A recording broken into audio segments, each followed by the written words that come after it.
Hello again, beer drinkers. So I've put this off long enough. I am finally going to do a beer tasting on camera for you. I know, don't faint. You might also notice that this video is a little less yellow than the other ones, and that's because I finally figured out how to set the white balance on the camera. So a few weeks ago, it was International IPA Day, and I asked a bunch of my friends and the internet what their favorite IPAs were, and one that I heard quite often, especially from a lot of my beer geek friends down here in San Diego, was Green Flash's West Coast IPA. So if you're not familiar with Green Flash, it is located down here in San Diego. I actually had a friend that used to work there, so we would go by fairly regularly to stop by and have some beers. But this is one I don't actually remember ever having. I don't know what I've been drinking there. I actually found it in a pint bottle. I don't know what is up with Green Flash and using non-traditional bottle sizes, but yeah, here we go. Let's crack this baby open, shall we?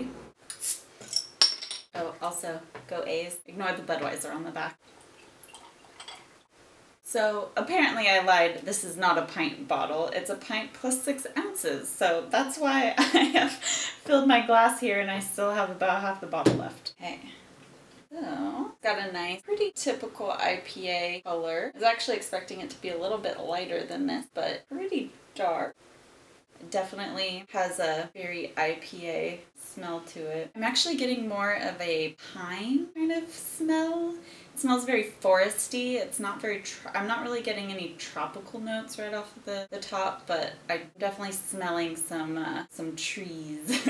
So before I drink this baby, I want to dedicate my cheers to good old Ben Affleck, who's probably having a pretty bad day with everybody kind of going crazy about him being cast as Batman. You know, Ben, I'm kind of hoping that you don't really go online, but I assume you're hearing what everybody's saying, and I just want to say, take a deep breath, pour yourself a beer, and go and prove those naysayers wrong. I will be there in the theater watching you, so cheers to you. We'll see what happens. Ooh, this does not taste like I was expecting it to taste. It's a lot milder than a lot of IPAs, which I kind of like. It's a little bit more drinkable. Like, I typically don't drink IPAs with food because I think they're a little overpowering, but this one might actually be mild enough to enjoy with a meal. I'm definitely getting the pine flavor. Kitty, you can't drink this.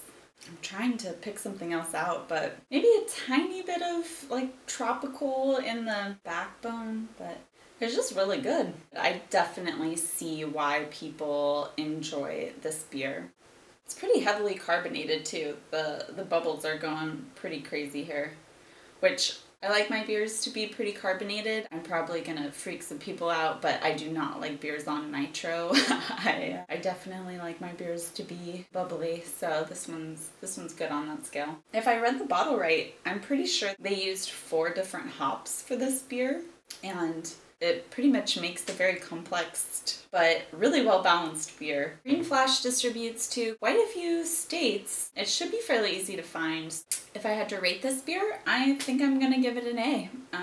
It's a very, very good IPA. I totally see myself drinking it on a regular basis. It's very solid.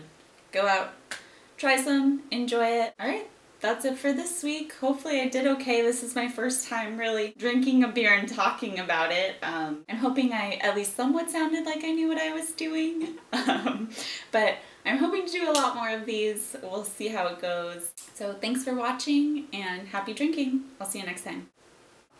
Bye. What am I going to do with the rest of this? I'm already getting tipsy and I still have half a bottle left. Getting drunk by myself. I'm going to be drunk when my boyfriend comes home.